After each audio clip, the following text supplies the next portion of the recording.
Hello everybody and welcome to Storm Raids, and today we're going to be wrapping up March and March Mystery Madness.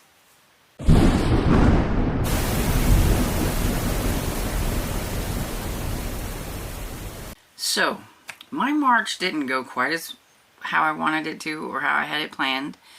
I was doing really good there at the beginning, and then the last couple of weeks of March kind of went doop. And but I did manage to get 13 books read. At least one of those I don't think I can count for March Mystery Madness, but it did count for like middle grade March. But for the most part, everything that I read in some form can count for March Mystery Madness. I had so many plans, and you know, life happens sometimes, and we had problems with our well. I was not in the mood, I was just doing other things, and I don't know, I felt like I was kind of in a funk, and I was kind of slumpy, and I got poison ivy. You can't really see it now because it's kind of going away, but it's all over like my arm and everything from trying to fix the well and things like that. And then we had to chop down some woods because we were hoping it wasn't going to get cold, but then it started getting cold again, so we had to go out and venture into some woods and get some wood on our own. We usually buy it from somebody, but we just didn't really have the money, and we borrowed my brother's chainsaw, thought we could do it ourselves. And so yeah, the last part of March was just full of other things besides reading. But anyway, you know, life's an adventure, right? But I'm just gonna go through and just talk about each book.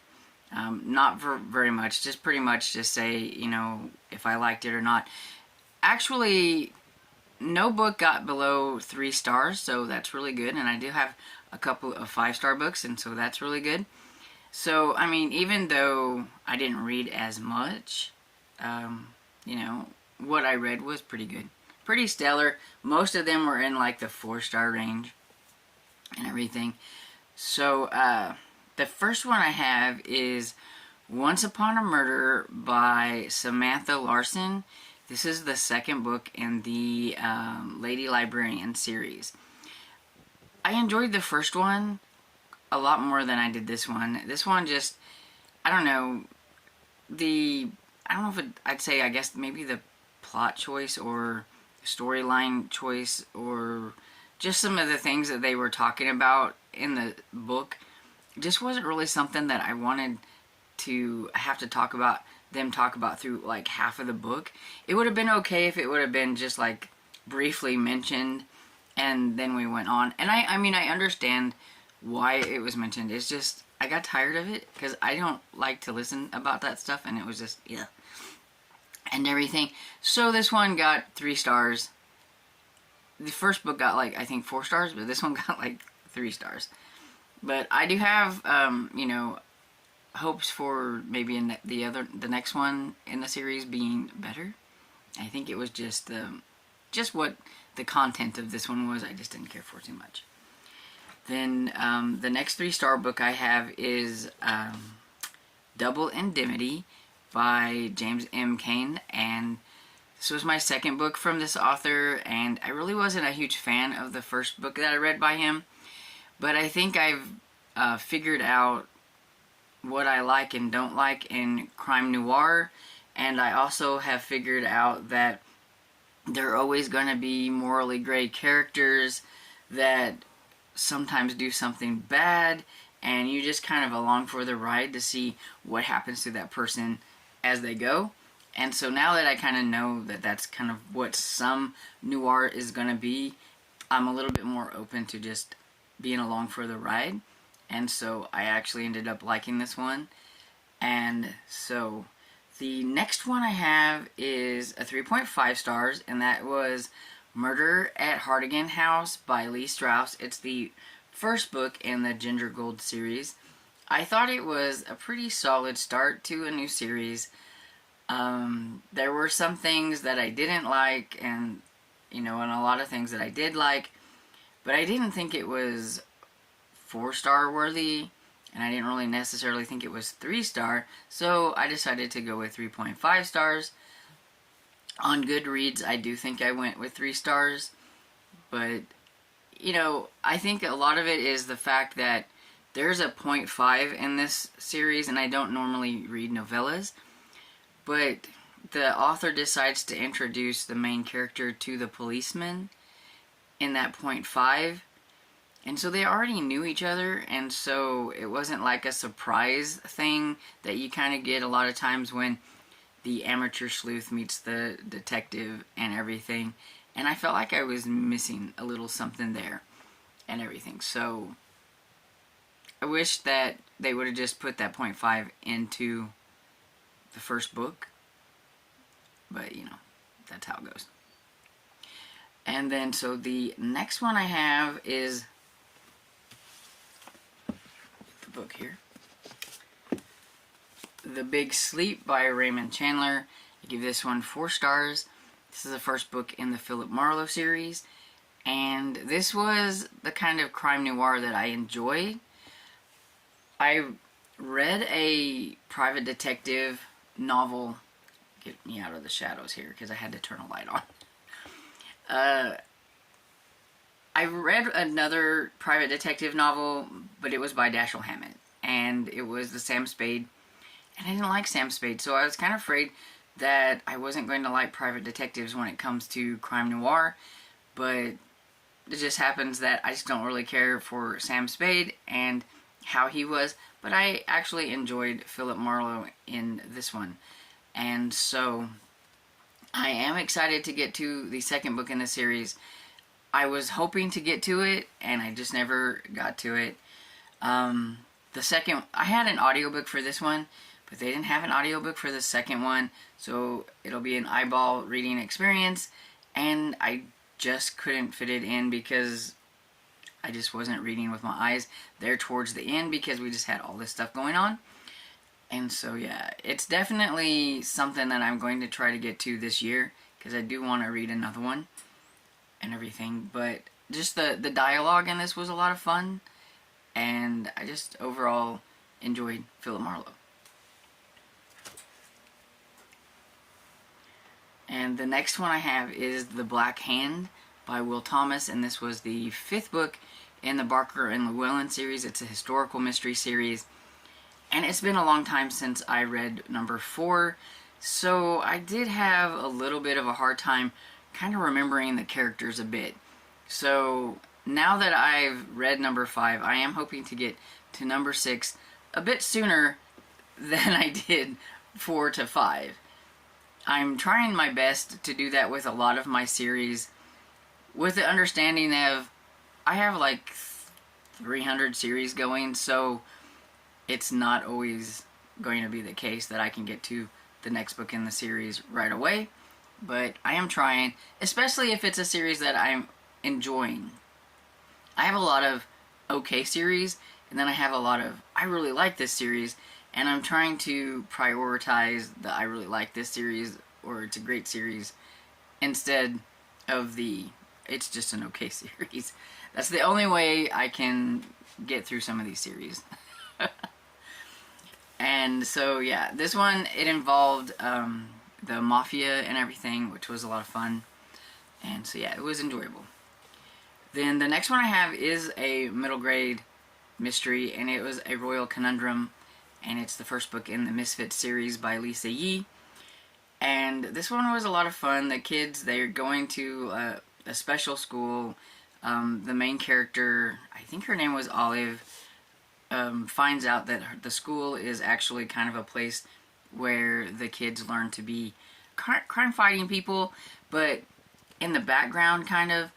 So, like, because kids can kind of listen and do things and get away with it, and, adults ignore them. So they can listen and they can find things and they can report back to the adults. But, of course, some of the kids are going to be a little bit more gung-ho and want to try to figure out what's going on, and that was kind of how this one went. And I liked it and gave it 4 stars. Then I have Murder at an Irish Castle by Ellie Brannigan. This was the first book in the Irish Castle series. And for a first book in the series, I thought it was really good. I did give this one 4 stars. I only had one complaint, and that was that one of the characters was super, super annoying.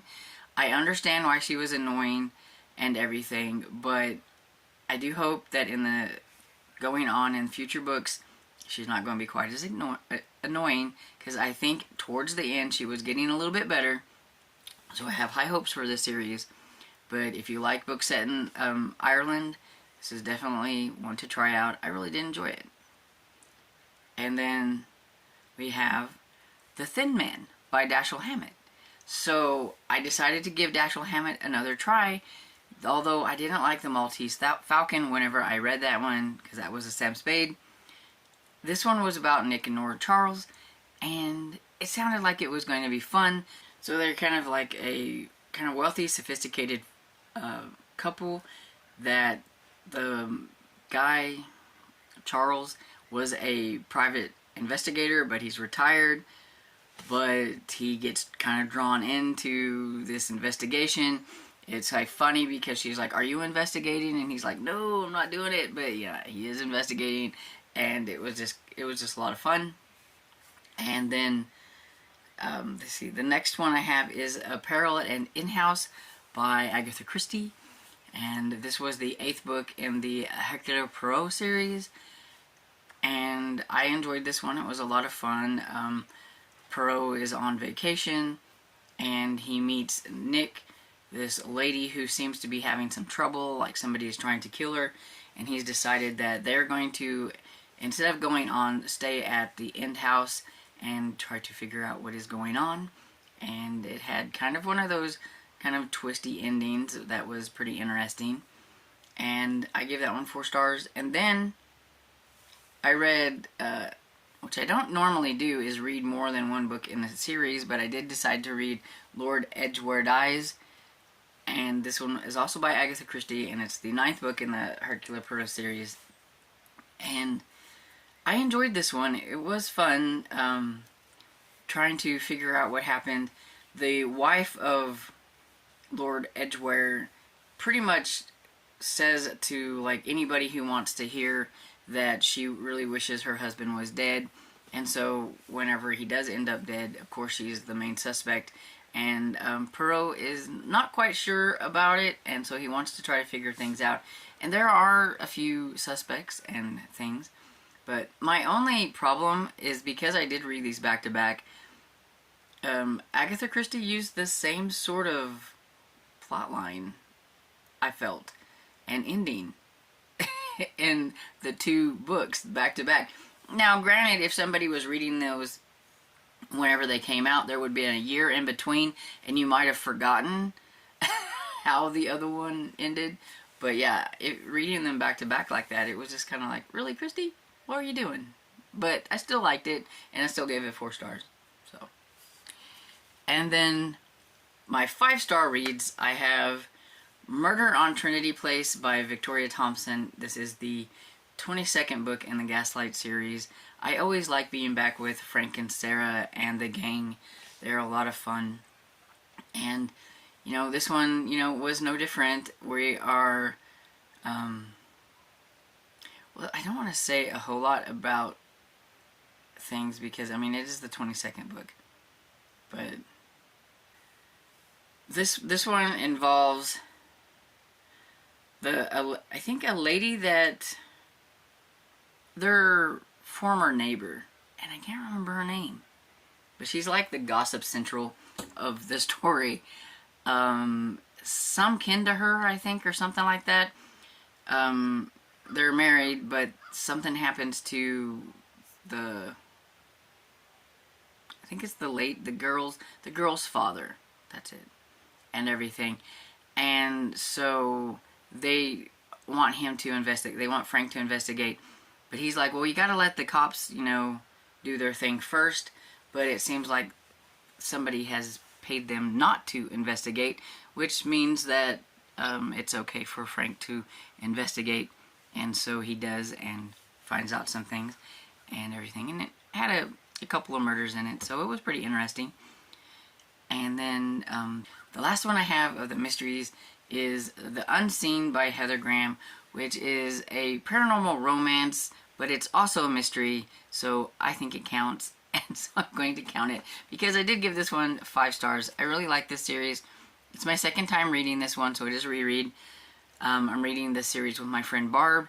I had made it all the way to 17, but I went back to read them with her, and finding out that I can remember little tidbits, but not a lot. And I didn't remember who done it in this one, so it came as a big surprise to me all over again, which was pretty cool, because it was quite surprising who the murderer was in this one. But this one has some of the history of the Alamo in it. There's always kind of a history aspects to this. You get to go back in time and everything with some things that happen. Then you have some of those ghosts from back then usually are what's helping in the present day while they're trying to figure out murders from the present day. And so yeah, it's very interesting. I liked it. 5 stars. And then I think if I've went through them all and I haven't missed one, the only one that wasn't a mystery is the Ungifted by Gordon Corman. It's my first Gordon Corman book. I was, really excited and happy to read it, because I know a lot of my friends who read middle grade really like Gordon Corman, and they couldn't believe that I haven't read him. And so yeah, so now I've read it. It was a lot of fun, and it's a duology, so I can't wait to get to Super Gifted and give it a try. But yeah, it's about a kid who gets put in a gifted program even though he's not gifted, and he learns things from the gifted students, and the gifted students learns things from him. And so I thought that was pretty cool. And for contemporary middle grade, it was pretty decent. And I give this one 4 stars. So yeah, pretty much everything that I read in March. Like I said, it wasn't quite as much as I was hoping, but still good quality books. And I'm pretty okay with it. I keep saying it's not quite as much, but I'm pretty okay with it. I think this year is going to see less books read than last year, and I do think that's fine. Even though I want to read all the books, I'm trying to be a little bit more selective, and I am trying to read books off my own shelf, which a lot of times means eyeball reading and stuff, because a lot of it's retro.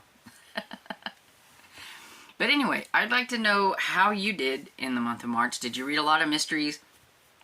Or did you read a lot of middle grades? Because I know it was a middle grade March. Let me know in the comments below what were your favorites. As you've seen what my favorites were, because I saved those for last, kind of, besides the other middle grade. But I hope you enjoyed this video, and if you did, please give it a thumbs up and subscribe, and I will see you all in the next video. Bye.